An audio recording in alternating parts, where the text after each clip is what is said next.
Les amis, bonjour. Bienvenue à cette série de vidéos qui parle de l'humiliation des négociants occidentaux sur le marché du poivre. Dans la première partie, je vous expliquais comment les royaumes, les entreprises créent des monopoles, tout simplement en soutenant certaines entreprises, en soutenant l'un des leurs. Et nous avons fini cette première partie en commençant à développer l'introduction des Vietnamiens sur le marché du négoce du poivre. Les amis, restez connectés car la deuxième partie sera beaucoup plus intéressante que la première vidéo que nous avons eu à voir. Prenons-nous de l'autre côté.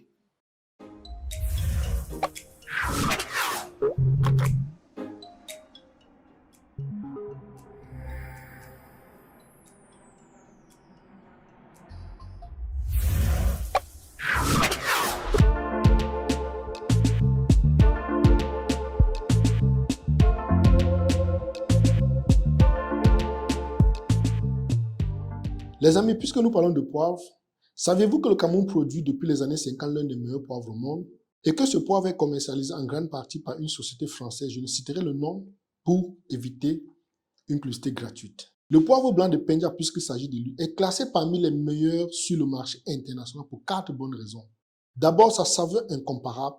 Ensuite, son caractère sauvage avec un piquant prononcé, sa chaleur acidulée, sa bonne longueur en bouche. Bien malheureusement, seuls les négociants étrangers profitent de cette manne. C'est dans cette dynamique que nous avons lancé le concept innovant de tourisme entrepreneurial, un événement qui consiste à former les négociants africains. Par exemple, ceux qui seront des nôtres du côté de l'île Maurice du 25 au 30 juillet bénéficieront de mon savoir, mon carnet d'adresses, mon accompagnement permanent, mon expérience, mon expertise, intégreront notre groupe privé de négociants, intégreront également le plus grand réseau de négociants africains au monde et par la suite, ils seront automatiquement intégrés dans la première association de négociants africains au monde. À l'île Maurice, nous prendrons en charge le visa, l'hébergement, la restauration et la visite touristique. En bonus, et le plus important, vous aurez la possibilité de venir faire un stage de perfectionnement de 1 à 3 mois dans nos locaux 6 à Douala. Alors les amis, pour en savoir plus, cliquez immédiatement sur le premier lien qui figure dans le descriptif de cette vidéo. Les amis, bienvenue à cette deuxième partie.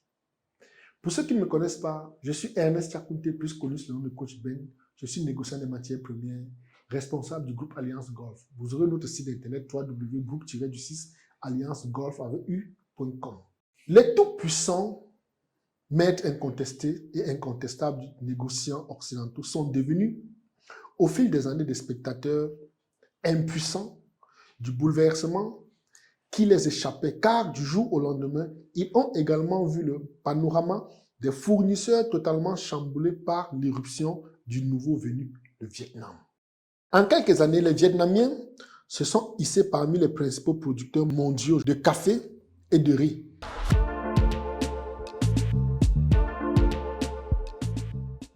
Les voilà au firmament du marché du poivre.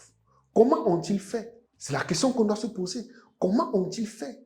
Comment une nation qui a été victime d'une guerre, nous avons tous entendu parler de la guerre du Vietnam, les Occidentaux ont tout fait pour mettre ce pays à terre. Et malgré qu'ils soient sortis de cette guerre, ils ont réussi à se hisser au sommet du marché du riz, du marché du café. Et aujourd'hui, ils ont réussi à mettre de côté les tout-puissants ou les soi-disant tout-puissants négociants de poivre. Cette deuxième partie, vous comprendrez des choses extraordinaires. Pendant des décennies, les Indiens, les Indonésiens, les Malaisiens et Brésiliens se partageaient tranquillement le marché du poivre. Grâce à l'exception fertilité de leurs terres, c'est de façon subite que les Vietnamiens ont réalisé un terrible hold-up. C'est pour vous dire que avant l'arrivée des Vietnamiens, on avait les Brésiliens, les Malaisiens, les Indiens, les Indonésiens qui avaient ce monopole. Et il faut comprendre la stratégie qui a été mise sur pied. La stratégie agraire qui a été mise sur pied par les Vietnamiens pour pouvoir arriver du jour au lendemain, tout un matin et bouleverser les cartes. Sachez également que la position des Vietnamiens est d'autant plus forte que les Indiens, car ils consommaient, je dis ici les Indiens, parce qu'il faut noter qu'avant les Vietnamiens, les Indiens étaient les premiers producteurs.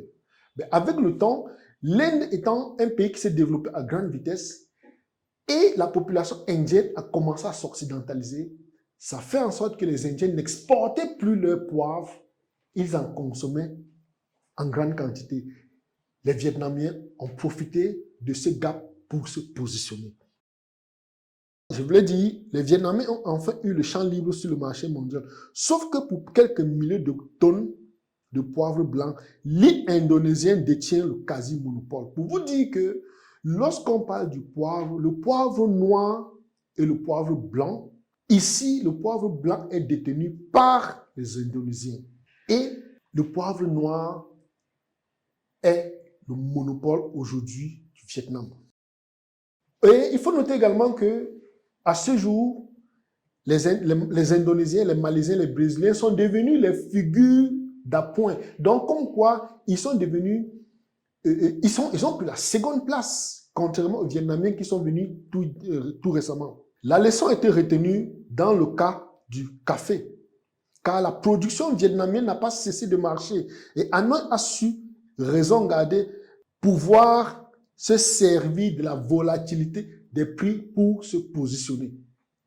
Car l'Asie étant de plus en plus producteur de poivre avec des énormes volumes disponibles, les acheteurs n'ont plus raison de s'inquiéter, de spéculer, de pousser à la hausse ou à la baisse, de jouer avec le feu.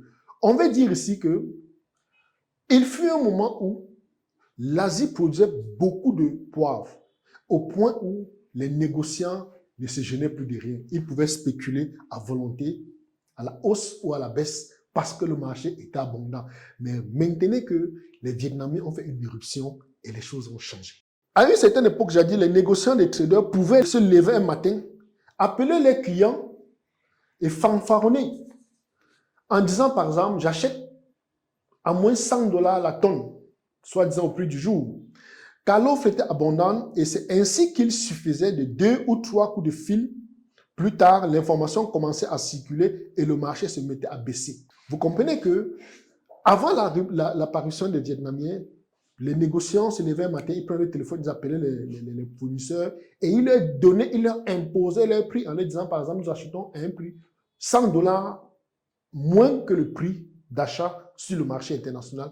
Et souvent, il faut noter que les négociants propageaient l'information et ne croyaient pas un seul mot à ce qu'ils racontaient. On vient vous expliquer que parfois les négociants, même lorsqu'ils appelaient pour dire j'achète à moins de $100, ils ne croyaient même pas à ce qu'ils disaient. Mais ça marchait tout simplement parce qu'ils avaient créé des mécanismes qui faisaient en sorte que les acteurs en place ou les producteurs ne s'entendaient pas.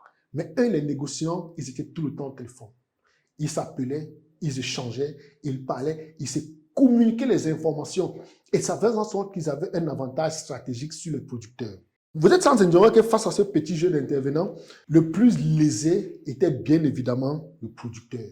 Parce que si les acheteurs s'entendent, les vendeurs ne s'entendent pas ou les producteurs ne s'entendent pas, vous comprenez que c'est ceux qui ne s'entendent pas qui sont les plus perdants. Et c'est ce que les négociants profitaient pour faire. Il faut comprendre que nous sommes dans un monde aussi stratégique. Les négociants avaient pris soin de créer un froid.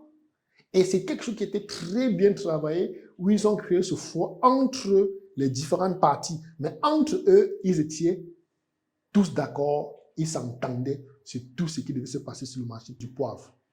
Tôt ou tard, la réalité a fini par s'imposer. Soit il y avait du poivre en pagaille, soit il n'y en avait pas. Ici, on essaie de vous faire comprendre que lorsqu'ils appelaient et demandaient d'acheter le produit à bas prix, c'est tout simplement parce qu'ils spéculaient et il arrivait des moments où il y avait tellement de poivre sur le marché et des moments où il n'y en avait même pas du tout. Mais comme ils avaient pris le soin de manipuler les producteurs, ils appelaient parfois en disant qu'il y a tellement de poivre et les producteurs bradaient leurs marchandises. Ça, c'était le rôle des négociants. Il faut noter que nous sommes en guerre et dans ce monde, il n'y a pas de sentiment, il n'y a pas d'état d'âme. C'est gagner de l'argent, un point, c'est tout.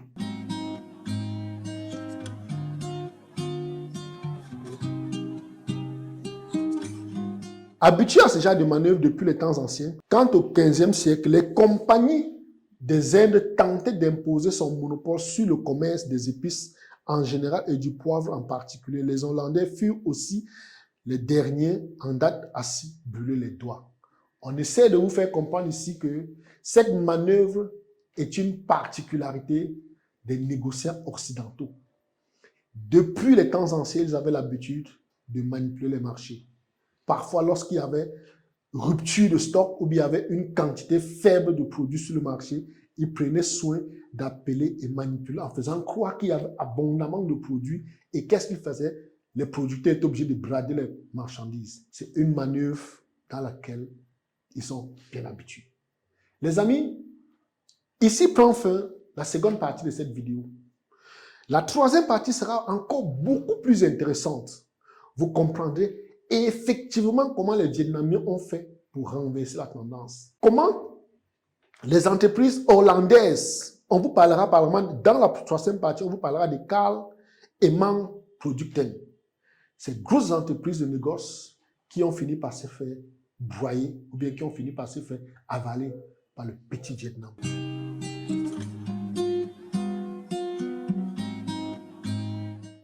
À bientôt, à la FIA.